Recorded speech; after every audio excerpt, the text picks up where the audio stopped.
अस्सलाम वालेकुम, मैं हूं रेहान तारिक और आप देख रहे हैं दास्तक। सबसे पहले जिक्र दास्तक की उन स्टोरीज का जिन पे आज देंगे दास्तक। इख्तियारात की निचली सतह तक मुंतकली के वादे, सूबों की खुद मुख्तारी और NFC अवार्ड की मुखालिफत, तहरीक इंसाफ के किस रूप पर एतबार किया जाए, सरकारी मुलाजमीन की जिंदगी में बड़ी तब्दीली की तैयारियां, वजीर आजम ने कौम से किया गया एक और वादा पूरा कर दिया। मुंतखब अफराद नजरअंदाज, गैर मुंतखब अफराद की चांदी, हुकूमत की बागडोर मुआविनीन खुसूसी के हाथों में क्यों? क्या हुकूमत के लिए सबसे ज्यादा खतरा गैर मुंतखब अफराद है? आम अवाम तज्जियाकारों के बाद अदलिया ने भी सवालात उठा दिए। और फिर इस्लामाबाद पर धरनों का राज, हम प्रोग्राम में बताएंगे कि शहर इक्तदार को अरबों रुपए का मुआशी नुकसान किस धरने ने पहुंचाया। इस वक्त पंजाब में सियासी जोड़ तोड़ की खबरें आ रही हैं। वजीर आला पंजाब की तब्दीली की खबरों के दौरान ही मुस्लिम लीग नून के MPA से वजीर आला के राब्तों पर सवालात उठ रहे हैं। क्या मुस्लिम लीग नून में कोई फॉरवर्ड ब्लॉक बनने जा रहा है या फिर तमाम मुस्लिम लीग्स बशमूल नून लीग, काफ लीग, फंक्शनल लीग वगैरह एक दूसरे में जम होने जा रही हैं? क्या ये सब एक दूसरे से इल्हाक कर लेंगी? दूसरा तासुर ये भी है, क्या तब्दीली की दावेदार मुस्लिम लीग नून खुद अपने ही सूबे से हाथ धो बैठेगी या ये सब महज एक फसाना है? लेकिन मुस्लिम लीग नून के MPA से जब बात की जाती है तो वो कुछ और ही कहानी सुनाते हैं। बंद कमरों में होने वाली मुलाकातें हों या फिर अलल ऐलान की जाने वाली गुफ्तो शनीद, सभी मेंबरान असम्बली का फोकस वजीर आला पंजाब से तरक्याती फंड्स का हुसूल ही है। डाहा ग्रुप तो माजी में भी तरक्याती फंड्स के लिए वजीर आला पंजाब से मुलाकातों का बरमला एतराफ कर चुका है, जबकि तरक्याती फंड के सहारे अब नून लीग में फॉरवर्ड ब्लॉक बनाने की कोशिशें की जा रही है। माजी में डाहा ग्रुप क्या कहता रहा है, निशात डाहा ने हमारे प्रोग्राम के अंदर क्या कहा, उसकी एक झलक आपको दिखाते हैं। अगर मेरा गुनाह यह है कि मैं चीफ मिनिस्टर से क्यों मिला हूं, चीफ मिनिस्टर मेरे जिले का है और मैंने फंड लेने उसके पास गया और उसने मुझे फंड दिए। मीडिया के सामने मिला हूं, कोई मैं अकेला चोरी नहीं मिला। मैं चंदा लेने गया था, फंड लेने गया था उनसे, अपने शहरियों के लिए, लोगों के लिए मैंने फंडिंग के लिए गया था। तो मैं अपनी आवाम का क्या करूं जिन्होंने मुझे वोट दिए, असम्बली में भेजा है। तरक्याती फंड बुनियादी तौर पर वो रकम है जो किसी इलाके में तरक्याती कामों के लिए सर्फ की जाती है। इनमें किसी इलाके में सड़कें बनाना, गैस, बिजली, पानी, तिब्बी सहूलियात और दीगर बुनियादी ज़रूरियात ज़िंदगी की फराहमी, इन्हें तरक्की देना शामिल होता है। ये रकम हर हुकूमत मुल्क के मुख्तलिफ इलाकों में तरक्की और फलाह बहबूद की स्कीमों के लिए मख्तस करती है। ये रकम हुकूमत के सालाना बजट में PSDP यानी अवामी शोबे के तरक्याती प्रोग्राम या फिर सालाना तरक्याती प्रोग्राम की मद में रखी जाती है, एनुअल डेवलपमेंट प्रोग्राम की मद में रखी जाती है। ये बुनियादी तौर पर हुकूमत का सवाबदीदी फंड है। इसके इजरा के लिए कोई बाकायदा निज़ाम मौजूद नहीं है। हुकूमत जिसे चाहे दे, जिसे चाहे ना दे, ऐसा ही होता है। हुकूमतें इस फंड को अपने मकासद के लिए इस्तेमाल करती हैं और करती रही हैं। पूरी दुनिया में ये फंड बल्दियाती नुमाइंदों के जरिए तकसीम किया जाता है। आइडियली ऐसा होना चाहिए। वज़ीर आज़म इमरान खान माजी में इसी निज़ाम को आइडियल समझते रहे हैं। उनके नज़दीक तरक्याती फंड्स में सबसे ज़्यादा करप्शन होती है और ये फंड्स सियासी रिश्वत के तौर पर इस्तेमाल होते हैं। लेकिन इक़्तिदार संभालते ही वो माजी की डगर पर चल निकले हैं। वो इसी फंड को सियासी रिश्वत के लिए इस्तेमाल कर रहे हैं। तासुर है क्योंकि उन्हें यकीन है कि फॉरवर्ड ब्लॉक की तश्कील बरान को राम करने के लिए इसी तरक्याती फंड का इस्तेमाल कर रही है। अब जो हुकूमत तरक्याती फंड्स को सियासी रिश्वत करार दे रही थी, आज वही सरकार अपने इक्तदार के लिए मेंबरान कौमी और सूबाई असम्बली को तरक्याती फंड्स के नाम पर खरीद रही है। पंजाब के अंदर मुस्लिम लीग नून के MPAs को तरक्याती फंड्स के ख्वाब दिखाकर खरीदा जा रहा है। यही तरक्याती फंड फॉरवर्ड ब्लॉक बनाने की बुनियाद बन रहे हैं। इस वक्त मुल्क में 18वीं तरमीम NFC अवार्ड का तज़किरा सुनने को मिल रहा है। बाज़निश्त हो रही है। वज़ीर आज़म के मुताबिक 18वीं तरमीम के बाद वज़ीर आला ताकतवर हो चुका है, जबकि NFC अवार्ड के जरिए सूबे फंड्स का बड़ा हिस्सा ले जाते हैं। अब वज़ीर आज़म माजी में सूबों की खुद मुख्तारी पर यकीन रखते थे, वो इख्तियारात की निचली सतह तक मुंतकिली के हामी भी रहे हैं। सवाल ये पैदा होता है कि वज़ीर आज़म के रवैये में अचानक तब्दीली सी कहाँ से आ गई है? 18वीं तरमीम के हामी वज़ीर आज़म इसके मुखालिफ क्यों बन गए हैं? अब इस वक्त पाकिस्तान 18वीं तरमीम को लेकर और वज़राए आला के रवैये को लेकर क्या राय रखते हैं, उसकी एक झलक भी देख लीजिए। जहाँ तक इख्तियारात हैं वो तो पहुँच गए हैं सूबों के पास। सूबों ने नीचे बल्दियात में नहीं दिए। जो चीफ मिनिस्टर है उसके पास वो पावर आ गई है जो कभी किसी डिक्टेटर के पास हो।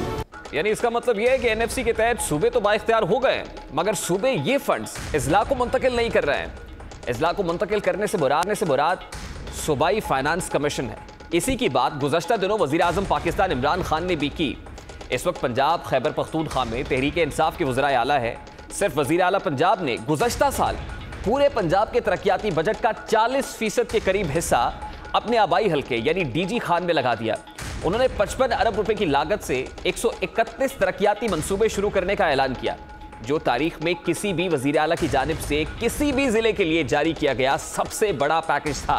यानी इसका मतलब है वजीर आजम ये तो ठीक कह रहे हैं कि वज़ीर आला अपने तौर पर इसको इस्तेमाल करते हैं और जहां चाहते हैं वहां इस्तेमाल किया जाता है। वज़ीर आला इस मामले में वाकई खुद मुख्तार हैं, उन्हें जब जी चाहेगा वो मखसूस MPs को नवाजेंगे, यानी चंद अहम अफराद ही इससे मुस्तफीद हो सकेंगे और आम आदमी के हाथ कुछ नहीं आएगा। ऐसे इलाके जिनके मेंबरान असम्बली कमजोर का वज़ीर आला से ताल्लुक नहीं होगा, वो इस फंड को हासिल नहीं कर सकेंगे। आइन का आर्टिकल 140A भी इख्तियारात की निचली सतह तक मुंतकली का पाबंद बनाता है। इस आर्टिकल के तहत हर सूबा कानून के जरिए मकामी हुकूमत का निज़ाम कायम करेगा और सियासी, इंतजामी और मालियाती जिम्मेदारी का इख्तियार मकामी हुकूमतों के मुंतखब नुमाइंदों को मुंतकिल कर देगा। मकामी हुकूमतों के इंतखाब का इनेकाद इलेक्शन कमीशन ऑफ पाकिस्तान करेगा, जहां आइन का आर्टिकल 140A मुल्क के चारों सूबों को मालियाती, सियासी और इंतजामी इख्तियारात की निचली सतह पर मुंतकली का पाबंद बनाता है। लेकिन बदकिस्मती से आइन की इस दफा पर अमल दरामद के हवाले से हमारी सियासी तारीख कुछ ज्यादा खुशगवार नहीं है, बेहतर नहीं है। दिलचस्प बात यह है कि आइन का आर्टिकल 32 हमें वाज़े तौर पर बताता है कि रियासत मुल्क में बल्दियाती निज़ाम के क़याम की न सिर्फ राह हमवार करेगी, बल्कि इस ज़मन में हर मुमकिन सहूलत और ताउन भी फराहम करने की पाबंद होगी। इसी तरह आइन का आर्टिकल 37 भी इस बात की सराहत करता है कि मुल्क में समाजी इंसाफ को यकीनी बनाने और रियासती वसाइल से अवाम को बराह रास्त मुस्तफीद करने के लिए मकामी हुकूमतों का एक खातिर खा ढांचा तश्कील दिया जाएगा। लेकिन बदकिस्मती से दिस इज़ वेरी अनफॉर्चुनेट कि हमारे यहाँ सूबाई हुकूमतें न सिर्फ अवाम के इस बुनियादी हक को मुसलसल नज़रअंदाज कर रही हैं, सरफ नज़र किया जा रहा है, बल्कि इस तर्ज अमल के जरिए आइन का मजाक भी उड़ाया जा रहा है। तहरीक इंसाफ को इक़्तिदार में आए 2 साल होने को हैं। इन 2 सालों में उन्होंने इख्तियारात की निचली सतह तक मुंतकिली की बजाय मकामी हुकूमतें ख़त्म कर दी हैं। लोकल गवर्नमेंट एक्ट 2019 के नाम पर लोकल गवर्नमेंट के निज़ाम को मफलूज कर दिया है। ये हमारे लिए ज़्यादा हैरान कुन है, क्योंकि माजी में वज़ीर आज़म इमरान खान मकामी हुकूमतों के सख्त हामी रहे हैं। वज़ीर आज़म इमरान खान माजी में मकामी हुकूमतों को तरक्की की बुनियाद करार देते रहे हैं। उनकी नज़र में मगरबी दुनिया की तरक्की की बुनियाद भी यही लोकल गवर्नमेंट सिस्टम है, यही बल्दियाती निज़ाम है। इस हवाले से वज़ीर आज़म पाकिस्तान बार बार ये कहते रहे हैं कि लोकल गवर्नमेंट जो है वो फाल होनी चाहिए, मगर तहरीक इंसाफ को इक़्तिदार में आए 2 साल होने को हैं। 2 सूबों में अपनी हुकूमत है। गुज़श्ता 1.5 साल से खैबर पख्तूनख्वा और तकरीबन 10 माह से ज़ायद होने को हैं। पंजाब का बल्दियाती निज़ाम भी गैर फ़ाल है, नॉन फंक्शनल है। सिंध की बात की जाए तो मेयर कराची की मुद्दत भी अगले माह ख़त्म होने को है, यानी वहाँ भी मकामी हुकूमतों के इंतखाबात ज़रूरी हैं, लेकिन दूर दूर तक इंतखाबात होते हुए दिखाई नहीं दे रहे हैं। वसीम अकरम प्लस के खिलाफ इस वक्त पंजाब के बल्दियाती नुमाइंदे कानूनी जंग लड़ रहे हैं। नुमाइंदों ने पहले लाहौर हाई कोर्ट से रुजू किया, बाद सुप्रीम कोर्ट ऑफ पाकिस्तान गए। सुप्रीम कोर्ट ने एक्ट के खिलाफ दरखास्त समाअत के लिए मंजूर की है। पंजाब लोकल गवर्नमेंट एक्ट 2019 के खिलाफ दरखास्तों पर जस्टिस मुशीर आलम की सरबराही में 3 रुकनी बेंच ने समाअत की है। अदालत ने अटॉर्नी जनरल और एडवोकेट जनरल पंजाब को नोटिस जारी कर दिया है। अदालत ने सिंध लोकल गवर्नमेंट एक्ट के खिलाफ दरखास्त भी मरकजी केस के साथ मुंसलिक करने की हिदायत कर दी है। साथ ही इस केस की समाअत भी गैर मुअय्यना मुद्दत तक के लिए मुलतवी कर दी गई। अब सवाल ये पैदा होता है कि इन इख्तियारात की बात तो बहुत दूर की है, बल्दियाती नुमाइंदों का 1 साल गुजरने के बावजूद तकर्रुर क्यों नहीं हो सका है? फंड्स की निचली सतह पर मुंतकिली की बजाय फॉरवर्ड ब्लॉक के लिए ये फंड्स क्यों इस्तेमाल किए जा रहे हैं? मुस्लिम लीग नून नए बल्दियाती निज़ाम की मुखालिफत क्यों कर रही है? सवाल ये भी पैदा होता है कि क्या हुकूमत अदालती फैसले का इंतजार कर रही है? क्या सियासी इदारे अपना किरदार अदा कर रहे हैं जो अदालत का सहारा लिया जा रहा है? बल्दियाती नुमाइंदों की कानूनी जंग कहां तक पहुंची है? इन तमाम तर सवालात का जवाब जानने की कोशिश करेंगे। इस वक्त सुप्रीम कोर्ट ऑफ पाकिस्तान में भी इसी मामले को लेकर बल्दियाती एक्ट 2019 के खिलाफ पिटिशनर साबिक mayor Lahore colonel retired Mubashir Javed हमारे साथ मौजूद है। बहुत बहुत शुक्रिया मुबश्शिर जावेद साहब आपके कीमती वक्त के लिए। सबसे पहले तो ये बताइएगा कि बल्दियाती एक्ट 2019 के खिलाफ आपने कानूनी जंग का आगाज कर रखा है। आपका बल्दियाती एक्ट 2019 के ऊपर बुनियादी तौर पर एतराज़ क्या है, रिजर्वेशंस क्या है, और फिर आपका कानूनी सफ़र कहां तक पहुंचा है? बिस्मिल्लाहिर्रहमानिर्रहीम। देखें जी, आईन पाकिस्तान का आर्टिकल 7 जो है, जब वो स्टेट को डिफ़ाइन करता है तो उसमें वो नेशनल असम्बली, सूबाई असम्बली और लोकल गवर्नमेंट्स, यानी कि फेडरल गवर्नमेंट, प्रोविंशियल गवर्नमेंट और लोकल गवर्नमेंट्स को डिफ़ाइन करता है कि ये 3 टियर हैं स्टेट के। इसी चीज़ को मद्देनज़र रखते हुए 2013 में कानून बना बल्दियाती एक्ट पंजाब का, और उसके बाद सुप्रीम कोर्ट की इंटरवेंशन से इलेक्शन हुए। जब इलेक्शन हो गए तो एक लोकल बॉडीज़ का एक बहुत ही खूबसूरत मजबूत निज़ाम जो है वो पंजाब में नाफिजुल अमल हो गया। अब उसके तकरीबन 2.25 साल के बाद PTI की हुकूमत आ जाती है और ये आके 1 साल ये तकरीबन हम इनके साथ रहे। इन्होंने आके जितने हमारे फंड्स थे उनको एक मुंजमद यूँ किया कि हमने जो भी स्कीम लॉ के तहत सेक्रेटरी बल्दियात को भेजी उसको रोक दिया गया और उसमें नक्शबीनी शुरू कर दी गई, जो कि सरीहन कानून की खिलाफ वर्जी थी। उसके बाद इन्होंने 4 मई 2019 को एक नया कानून ला के, जिसको ये 2019 का बल्दियाती एक्ट बोलते हैं, हमारा जो इलेक्टेड लोग थे उनको ख़त्म कर दिया। हम यहीं पर पकड़ते हैं कि इन्होंने एक 3rd tier of the state को जो कि इलेक्टेड था और उसको टाइम पूरा नहीं करने दिया और एक अपनी मर्ज़ी का कानून बनाकर उसको ख़त्म किया और अनाउंस ये किया कि हम 1 साल के अंदर इलेक्शन करवा देंगे। आज भी आप देख लें, हालत ये है कि 1 साल से ज़्यादा हो गया है, 1 साल 2 महीने हो गए और नए इलेक्शन के लिए अभी तक जो इनकी हल्का बंदियाँ हैं वो मुकम्मल नहीं हुई। इन्होंने 2 सेगमेंट्स बनाए हैं, एक बनाया है नेबरहुड काउंसिल्स और दूसरी बनाई हैं विलेज पंचायत्स। नेबरहुड काउंसिल्स की भी अभी शुरू नहीं हुई। अच्छा, इसके साथ हमने ये किया, जब ये इन्होंने हमें ख़त्म कर दिया तो हमने फौरी तौर पर लाहौर हाई कोर्ट का दरवाज़ा खटखटाया। मई के महीने में ही हमने रिट दायर कर दी और तकरीबन पूरे पंजाब से 33 जो पिटिशन्स थी वो लाहौर हाई कोर्ट में चले गए। खासे वक्फे के बाद हमारी जो तवारीख लगती रही, समाअत होती रही। 10 नवंबर को जब आखिरी तारीख लगी तो उसमें हम काफ़ी होपफुल थे कि ये जो फ़ैसला है लाहौर हाई कोर्ट ये हमारे हक़ में करेगा। 10 नवंबर के बाद आज तक लाहौर हाई कोर्ट ने उसके ऊपर कोई तारीख नहीं लगाई। मैं इस बारे में कुछ नहीं कह सकता क्योंकि अदालतों का हम एहतराम करते हैं, बट हमने 2 महीने 3 महीने तकरीबन पेशतर हम सुप्रीम कोर्ट ऑफ पाकिस्तान की तरफ गए। उन्होंने अल्हम्दुलिल्लाह हमारी जो एप्लीकेशन थी फंडामेंटल राइट्स के तहत उसको सुना। इन चैम्बर उसके 4 समाअतें हुई और उसके बाद इस महीने की 13 तारीख को हमारी जो रिट पिटीशन थी वो एडमिट हो गई। जब वहाँ पर हमारे वकला दलाइल दे रहे थे तो साहिबान थे, उन्होंने ये कहा कि आपने 4 मई को जब आपको डिज़ोल्व किया गया 4 मई 2019 को, क्या आपने उस नोटिफिकेशन को चैलेंज किया है? तो वकील साहब ने ये फरमाया कि जनाब इस दरख्वास्त के अंदर ये भी पॉइंट शामिल है। तो बेंच जो 3 रुकनी बेंच था, जज साहबान बैठे थे, उन्होंने कहा नहीं, आप इसके बारे में एक अलहदा एप्लीकेशन सबमिट करा दें। वो हमने परसों सबमिट करा दी थी 15 तारीख को। आज अल्हम्दुलिल्लाह वो एक्सेप्ट हो गई है और अगली हेयरिंग जो है वो 4 अगस्त को होगी।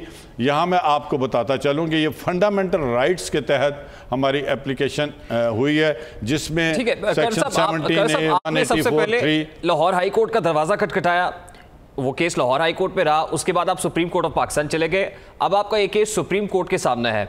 आपने अपने जवाब के अंदर कहा कि हमारी गवर्नमेंट ने सुप्रीम कोर्ट के इंटरवेंशन के बाद आर्टिकल 140A को रीस्टोर किया। यानी अपनी माजी की सियासत को देखें तो उसमें पाकिस्तान मुस्लिम लीग नून हो या पाकिस्तान पीपल्स पार्टी हो, जो जमहूरी हुकूमतें हैं, वो आर्टिकल 140A के नफाज में या बल्दियाती जो सिस्टम है उसको रीस्टोर करने में कोई संजीदा दिखाई नहीं देती है। अगर कोई संजीदगी दिखाई गई तो मुशर्रफ दौर के अंदर दिखाई गई या फिर आपके जो मिलिट्री रिजीम्स हैं उनके अंदर दिखाई गई है। तो आपके यहाँ भी तो मामला ऐसा नहीं रहा। तो आपको ये लग रहा है कि अगर पाकिस्तान तहरीक इंसाफ के इस दौर के अंदर भी ये सेटअप रीस्टोर होगा तो वो कोर्ट की इंटरवेंशन के साथ ही होगा। और आप कितना हौसला अफजा समझ रहे हैं इस इकदाम को कि सुप्रीम कोर्ट ऑफ पाकिस्तान ने इसके लिए टाइम दे दिया और हियरिंग नेक्स्ट होने वाली है। जैसे आप बता रहे हैं, मेरी जो कंटेंशन है वो ये है कि 2 wrongs नेवर मेक 1 गुड और समथिंग, इस तरह की जो बात है कि अगर पहले कोई गलती हुई है तो हमारे मुल्क में कम से कम चीज़ों को स्ट्रीमलाइन होना चाहिए। ये नहीं है कि लोकल गवर्नमेंट जिनके बारे में पूरी दुनिया में बहुत एतमाद के साथ हुकूमतें कायम होती हैं, लोकल गवर्नमेंट्स, और अवाम के जितने मसले मसाइल होते हैं वो लोकल गवर्नमेंट हल करती हैं। फॉरेन पॉलिसी, डिफेंस, करेंसी, इस तरह के जो बड़े बड़े शोबे हैं वो होते हैं फेडरल गवर्नमेंट के पास। एग्रीड है। इसको इमरान खान भी बड़े पूरी हुकूमतें समझती तो हैं, बयानात भी देती हैं, स्टेटमेंट्स भी ऑन रिकॉर्ड हैं, लेकिन पूरी हुकूमतें रिस्टोर नहीं करती। उन्हें करना पड़ेगा। अगर ये सुप्रीम कोर्ट की इंटरवेंशन से हमें पूरी उम्मीद है कि हम रिस्टोर हो गए तो आगे के लिए एक बंद पड़ जाएगा। देखें इस वक्त जो है ना 140A की सरीहन ना सिर्फ नफ़ी हो रही है बल्कि खिलाफ वर्जी हो रही है, जो कि बड़ा क्लियरली कहता है कि पॉलिटिकल फाइनेंशियल और ये जो एडमिनिस्ट्रेटिव इख्तियारात हैं वो लोकल गवर्नमेंट्स को दिए जाएं। स्टेट की डेफिनेशन में इन तीनों का तस्करा है। बिल्कुल ठीक। तो जब ये मौजूदा हुकूमत जो है, इन्होंने फिर इसके बावजूद कि इन्होंने कानून की खिलाफ वर्जी की, एक लोकल बॉडीज को ख़त्म किया, एक इलेक्टेड लोकल गवर्नमेंट्स को ख़त्म किया, और उसके बाद कहा कि जी हम अगली लाएंगे। चले ठीक है, इनके हिसाब से वो ठीक होगा, मेरे हिसाब से नहीं है। अब 1 साल का वादा किया और जो सारे इंतजामात हैं वो सरकारी मशीनरी के जरिए लोकल गवर्नमेंट्स के चलाए जा रहे हैं, जो कि दोबारा सरीहन खिलाफ वर्जी है आईने पाकिस्तान की। और जो आप ये चाह रहे हैं कि सुप्रीम कोर्ट ऑफ पाकिस्तान बल्दियाती एक्ट 2019 को सेट असाइड करे, आपको रिस्टोर करे।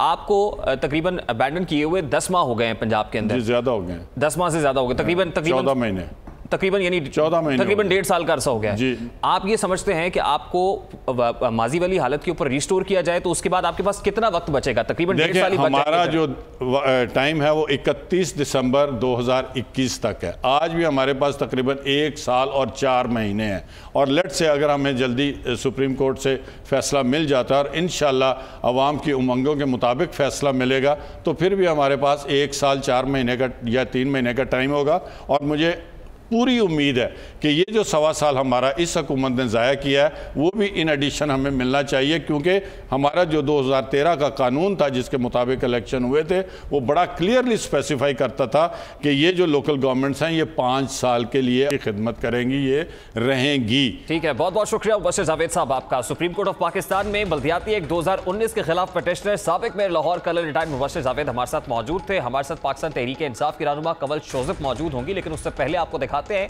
कि वज़ीर आज़म पाकिस्तान बल्दियाती निज़ाम के हवाले से क्या कहते हैं। इस वक्त वज़ारत उज़्मा का हल्फ लेने के बाद वो बल्दियाती निज़ाम से मुताल्लिक क्या राय रखते हैं और किस कदर हिमायती हैं, सबसे पहले उसकी झलक आपको दिखाते हैं। जो जाना चाहिए था लोकल गवर्नमेंट सिस्टम, जो बेसिकली एक तीसरा टियर होता है, बुनियाद होती है गुड गवर्नेंस की, कोई वहाँ नीचे पावर नहीं गई। आज आपके कराची के सारे प्रॉब्लम्स अगर आप चले जाएँ तो क्योंकि पावर डिवॉल्व नहीं हुई, फैसले कहीं और हो रहे हैं। अगर एक पार्टी का पावर बेस कुछ और है तो वो उसी को कैटर करती है। उसी तरह पंजाब के अंदर कभी पावर नीचे तक नहीं गई। कोई भी दुनिया के अच्छे गवर्नेंस के मॉडल्स ले लें, मसलन आप स्विट्ज़रलैंड का बेहतरीन समझा जाता है। वो छोटा सा स्विट्ज़रलैंड के अंदर 25 कैंटोन हैं, मसलन ऑलमोस्ट सूबे की हैसियत, बिल्कुल अपने फ़ैसले वो करते हैं, इख्तियारात उनके पास हैं। वो टैक्स कलेक्शन अपनी इकट्ठी करके तो वो फिर सेंटर को पहुँचाते हैं, और वो बड़ा कामयाब मॉडल है। वो कामयाब मॉडल हमेशा होगा जितनी आप गवर्नेंस आवाम के पास ले जाएंगे उतना आवाम बेहतर फैसले करती है कि उनको किस चीज़ की ज़रूरत है। जितनी आप सेंट्रलाइज रखेंगे, आवाम से दूर फैसले रखेंगे, वो फैसले गलत होते हैं। इसी पर बात करने के लिए इस वक्त पाकिस्तान तहरीक इंसाफ की रहनुमा कंवल शोज़िब साहिबा हमारे साथ मौजूद हैं। बहुत बहुत शुक्रिया कंवल साहिबा आपके वक्त के लिए।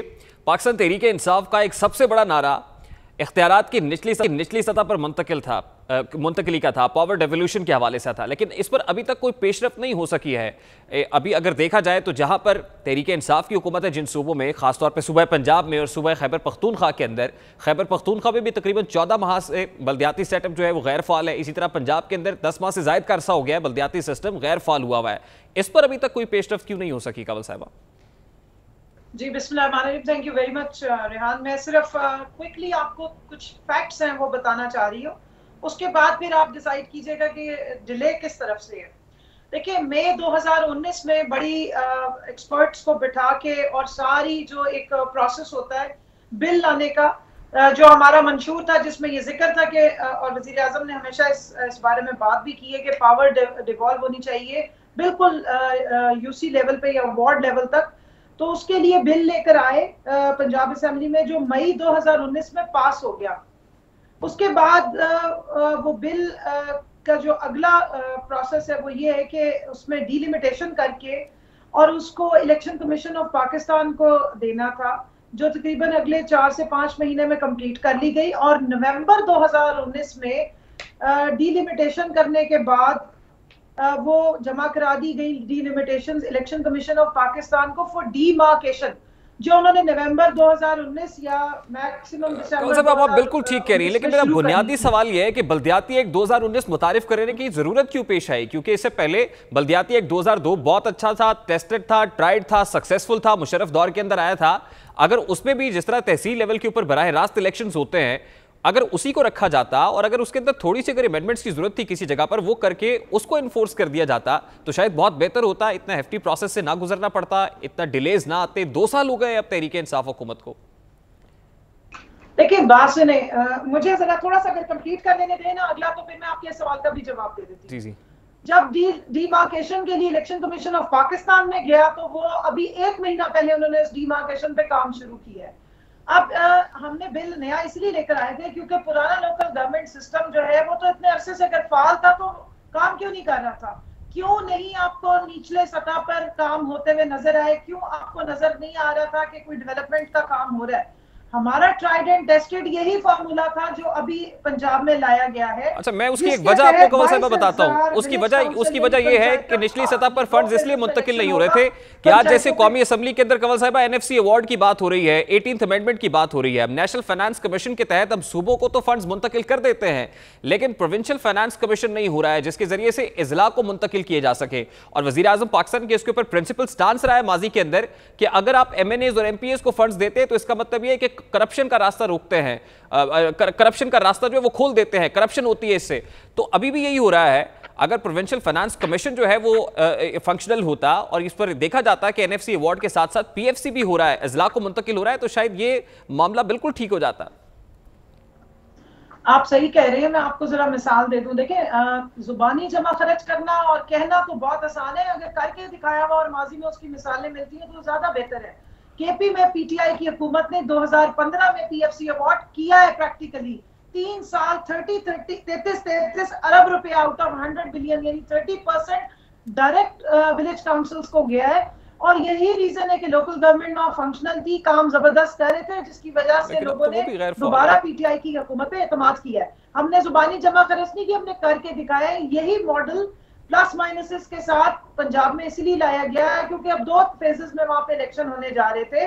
22,000 मैंने आपको जिस तरह बताया कि गैर जमाती बुनियाद पे चेयरमैनशिप और जो विलेज काउंसिल या पंचायतें इलेक्ट होनी है, और उसके बाद 450 जो मजीद ऊपर की है वो जमाती बुनियाद पे लोकल गवर्नमेंट का इलेक्शन होना है। सवाल तो फिर वो ये कि 1.5 साल हो गए, खैबर पख्तूनख्वा के अंदर भी बल्दियाती निज़ाम गैर फाल पड़ा हुआ है और अब लगता है फिर यही है कि सुप्रीम कोर्ट ऑफ पाकिस्तान हरकत में आएगी और आर्टिकल 140A जो है उसको फिर से रीइंफोर्स किया जाएगा। बल्कि बहुत बहुत शुक्रिया आपके वक्त के लिए। पाकिस्तान तहरीक इंसाफ की रहनुमा साहिबा हमारे साथ मौजूद थी। तहरीक इंसाफ ने अवाम से इख्तियारात की निचली सतह तक मुंतकली का वादा पूरा तो नहीं किया है, लेकिन सूबों की खुद मुख्तारी के दावों से भी पीटीआई क़यादत मुकर गई है। लेकिन तहरीक इंसाफ एक वादा पूरा करने में कामयाब दिखाई दे रही है, बल्कि उसकी भरपूर कोशिश भी कर रही है कि उस वादे को तकमील तक पहुंचाया जाए और इस वादे की तकमील काफी हद तक हो भी चुकी है। पहले आपको दिखाते हैं कि वो वादा है क्या और उसको लेकर वजीर आजम पाकिस्तान क्या कहते हैं।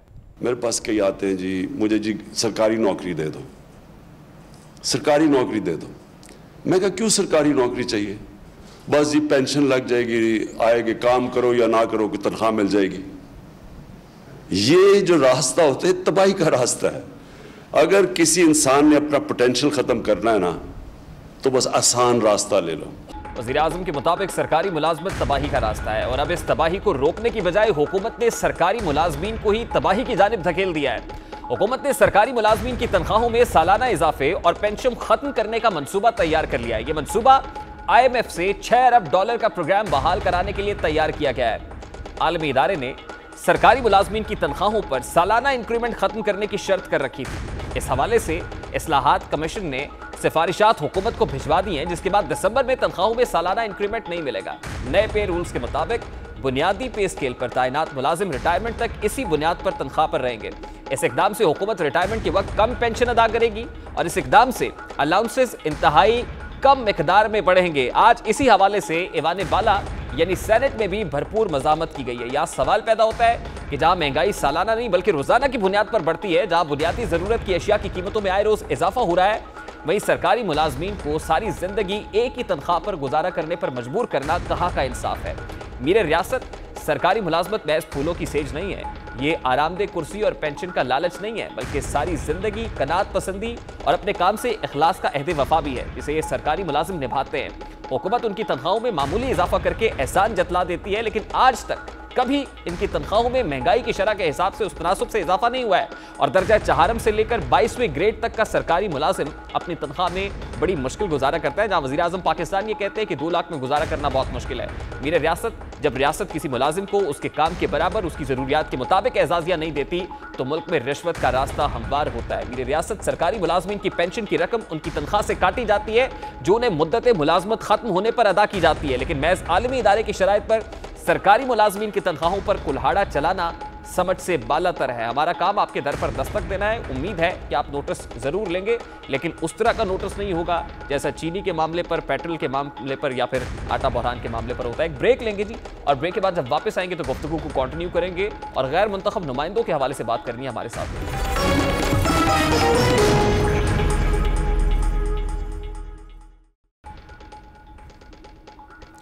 Welcome back. वफाकी काबीना में मौजूद 1 दर्जन से जायद गैर मुंतखब मुआविनीन खुसूसी की तैनाती पर एक बार फिर सवालात उठने लगे हैं।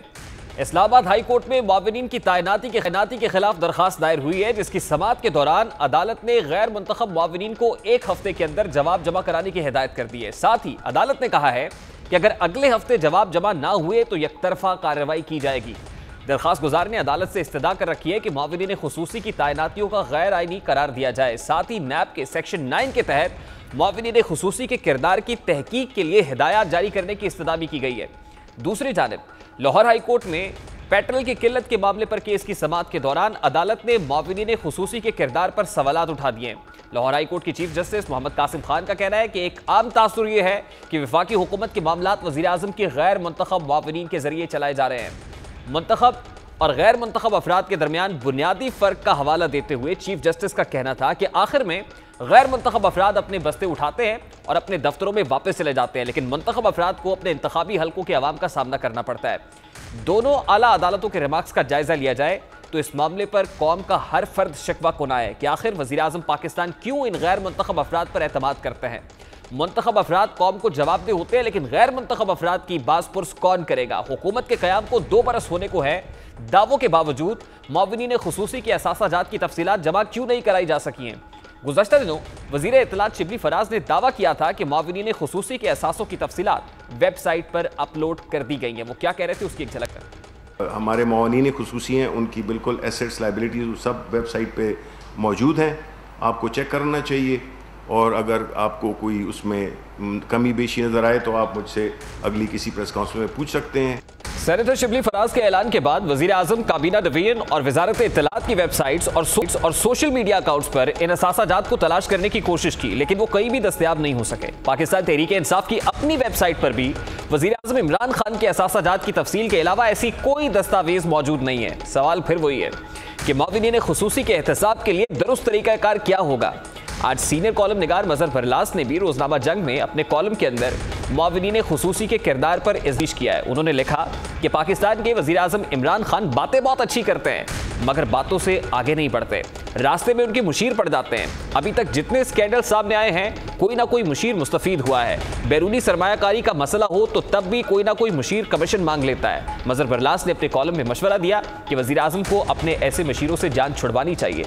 मफादात के टकराव को नज़र में रखकर कमेटियां बनानी चाहिए है। पावर कंपनियां हैं तो उनको फारिग कर दे, जिनकी पावर कंपनीज हैं उनका कॉन्फ्लिक्ट ऑफ इंटरेस्ट है उनको फारिग होना चाहिए। शुगर स्कैंडल में मुलविस लोगों को फारिग करें। इस सिलसिले में वज़ीर आज़म के 4 मुशीर बहुत खतरनाक खेल खेल रहे हैं। ये इशारा भी किया है। 4 मुशीर कौन से हैं यकीनन ये वो जानते हैं। दौलत की हवस में मुब्तला इन अफराद को जितनी जल्दी फारिग कर दिया जाए कौम के लिए उतना ही अच्छा होगा। वज़ीर आज़म के हुक्म के बावजूद कितने मुशीरों और मुआविनीन ने असासे ज़ाहिर किए हैं। सवाल बहरहाल मुआविनीन खुसूसी के किरदार के साथ साथ खुद तहरीक इंसाफ के किरदार पर भी उठ रहे हैं। इसी सिलसिले में बात करेंगे क्योंकि मुजव्वज़ा इलेक्शन कमीशन ऑफ पाकिस्तान का जो फॉर्म है एसेट डिक्लेरेशन के हवाले से उस पर असासाजात की तफसीलात मांगी गई थी, वो क्यों जमा नहीं कराई जा रही और मुजव्वज़ा फॉर्म क्या कहता है, इस पर बात करेंगे। इस वक्त साबिक secretary election commission of Pakistan Kunwar Dilshad हमारे साथ मौजूद हैं। बहुत बहुत शुक्रिया कुंवर दिलशाद साहब आपके वक्त के लिए। आपसे ये जानना चाहेंगे कि हुकूमत ने अपने गैर मुंतखब अराकीन से जो कैबिनेट के अंदर बैठे हुए हैं उनसे असासाजात की तफसीलात मांगी थी। कहा यह जा रहा है कि कैबिनेट डिवीजन को दे दी गई, फिर वेबसाइट के ऊपर उनको मुश्तहर भी किया गया, लेकिन अभी तक कुछ ऐसा दिखाई नहीं दे रहा है।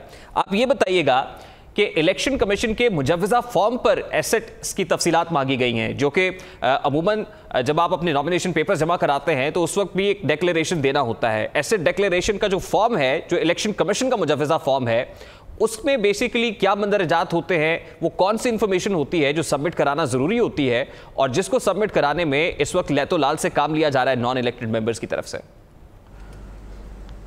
देखा जी, असूली तौर पर जो इलेक्शन कमीशन ऑफ पाकिस्तान के पास जो आइनी और कानूनी इख्तियारात हैं वो कौमी असम्बली और सूबाई असम्बली और सेनेटर जो है उनके असासाजात हासिल करने का मिजाज है।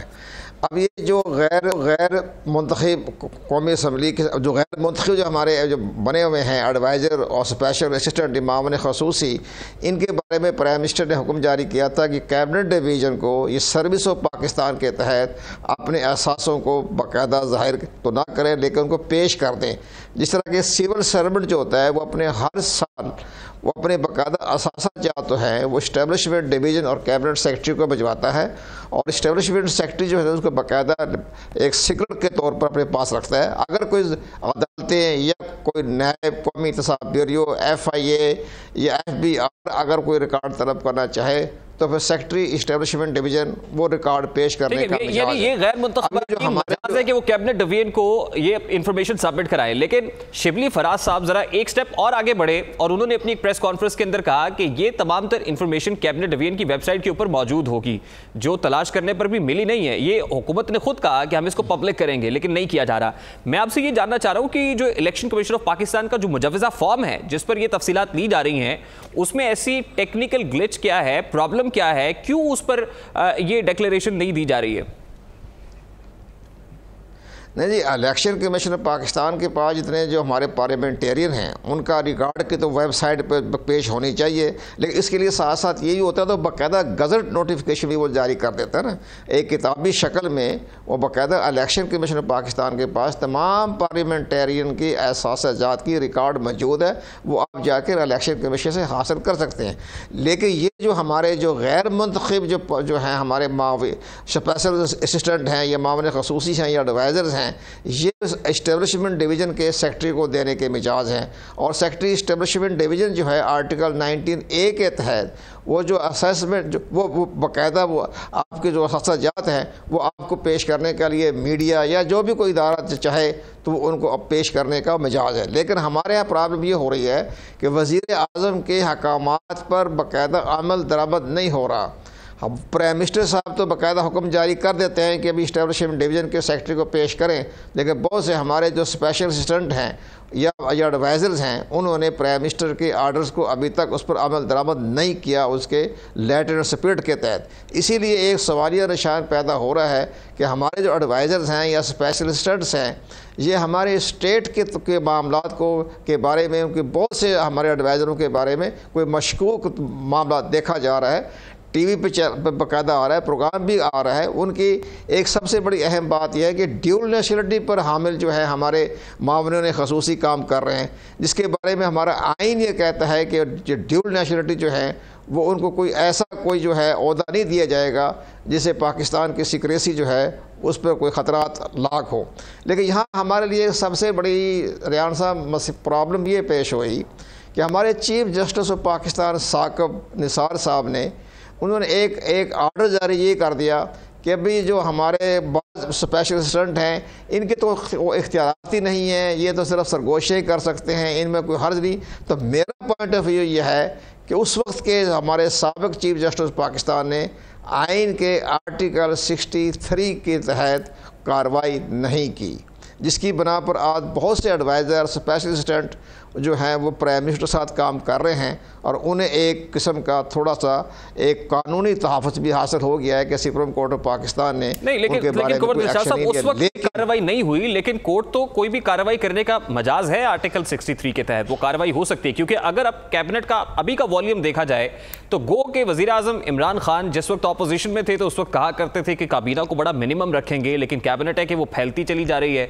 और उसके अंदर जो मुआविनीन खुसूसी है या मुशीर है उनकी एक बहुत बड़ी तादाद, फौज जफर मौज है, और बहुत सारे कंसर्न्स का इजहार भी किया जा रहा है, कॉन्फ्लिक्ट ऑफ इंटरेस्ट वाला मामला भी है। तो जिस तरह से वज़रा मजाज होते हैं कि वो ऐसे declaration form election commission of Pakistan में सबमिट कराएं, इस तरह का कोई प्रोसेस इलेक्शन कमीशन के अंदर सबमिट कराने का नहीं, लेकिन कैबिनेट डिवीजन को ये इंफॉर्मेशन होनी चाहिए है। बहुत सारे ऐसे लोग हैं जिन्होंने कैबिनेट डिवीजन को भी अभी तक अपने एसेट्स जाहिर नहीं किए हैं और उनको पब्लिक करना तो दूर की बात है, which is something very alarming.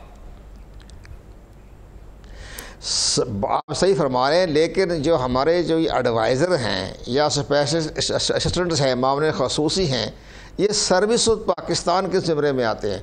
तो सर्विस ऑफ पाकिस्तान के ज़िम्मे में आते हैं तो ये सेक्रेटरी इस्टेब्लिशमेंट डिवीज़न को देने के मजाज है। लेकिन एक बड़ी अहम बात ये हो रही है कि इस्लामाबाद हाई कोर्ट में इन मामले खसूसियों के बारे में, एडवाइज़रों के बारे में बाकायदा एक हेयरिंग शुरू हो चुकी है, समाअत जारी है।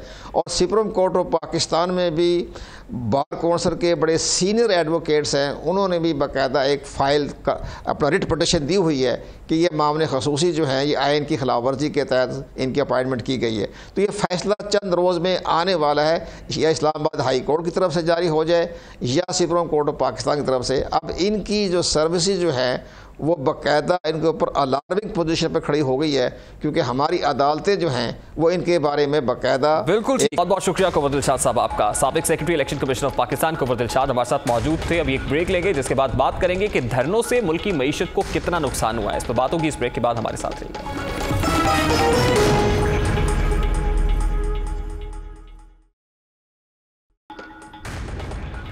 Welcome back. कौमी असम्बली में गुज़श्ता रोज वजारत दाखिला ने एक अहम रिपोर्ट पेश की। ये रिपोर्ट ना सिर्फ ऑपोजिशन बल्कि खुद हुकूमत की आंखें खोल देने के लिए काफी है। और फिर यह भी पेश नजर रखना होगा कि क्या हमारा मुल्क एहतजाजों और धरनों का मुतहम्मिल हो सकता है। रिपोर्ट मुल्क के मुख्तलिफ शहरों में धरनों से मुल्क की मईशत को पहुंचने वाले नुकसानात के हवाले से थी। इस रिपोर्ट के मुताबिक गुज़श्ता 7 सालों में इस्लामाबाद में धरनों की वजह से 1 अरब 16 करोड़ का मईशत को नुकसान पहुंचा है। रिपोर्ट में इंकशाफ किया गया कि इस्लामाबाद में धरनों से मईशत को सबसे ज्यादा नुकसान हुआ। इस्लामाबाद के 2013 के धरने से मईशत को 3 करोड़ 32 लाख का नुकसान हुआ है। वजारत दाखिला के मुताबिक तहरीक इंसाफ के 2014 के धरने से मईशत को 75.5 करोड़ का नुकसान हुआ। इसी तरह इस्लामाबाद में 2016 के धरने से 21 करोड़ का मुआशी नुकसान हुआ। यही नहीं बल्कि 2017 के धरने से 14 करोड़ जबकि 2018 के धरने से 1.5 करोड़ का नुकसान हुआ। वजारत दाखिला ने सूबों में नुकसानात के हवाले से भी होशरुबा इंकशाफात किए हैं। रिपोर्ट के मुताबिक पंजाब में धरनों से 31.5 करोड़ से ज्यादा का नुकसान पहुंचा। केपी में धरनों से 2 करोड़ 93 लाख रुपए का मईशत को टीका लगा। वजारत दाखिला के मुताबिक गुज़श्ता 7 सालों के दौरान बलोचिस्तान और सिंध धरनों से महफूज रहे हैं और इन दोनों सूबों में कोई नुकसान नहीं हुआ है। यहाँ ये बताने की जरूरत नहीं है कि गुज़श्ता 7 सालों के दौरान मुल्क में धरने किसने किए। यकीनन अब खुद तहरीक इंसाफ की हुकूमत में धरनों के जरिए मुल्क की मईशत को पहुंचने वाले नुकसानात की तफसीलात सामने आ गई हैं। सवाल ये पैदा होता है कि क्या तहरीक इंसाफ की क़यादत धरनों के जरिए मुल्क को पहुंचाए जाने वाले नुकसान पर कौम से माफ़ी मांगेगी? क्या खुद एहतसाबी के जरिए इस अमल पर निदामत का इजहार किया जाए? बहरहाल पीटीआई क़यादत के सामने हक़ाइक़ आ गए हैं, उन्हें खुद ही इस पर गौर करना चाहिए। आप खुद अपनी अदाओं पर ज़रा गौर करें। हम जो कुछ अर्ज़ करेंगे तो शिकायत होगी। ये तो था आज का दस्तक। आपसे मुलाकात होगी अगले हफ्ते। अपना रखिएगा ख्याल। अल्लाह हाफ़िज़।